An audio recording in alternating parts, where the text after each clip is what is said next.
Online गेममधून एक धक्कादायक माहिती समोर येत असून ऑनलाईन गेममुळे तेंडुलकर यांच्या अंगरक्षकाने आत्महत्या केल्याने आता सचिन तेंडुलकर यांनी केलेल्या रमीच्या जाहिरातीवर आक्षेप घेतला जात आहे।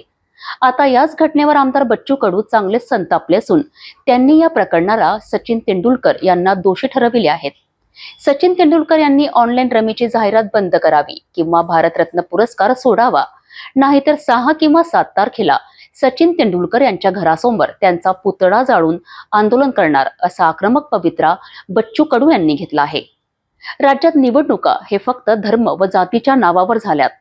मुंबईत गोदरेजची जमिनीचा ताबा घेणार व बेघरांना सोबत घेऊन आंदोलन करणार अशी बच्चू कडू यांनी घोषणा केली।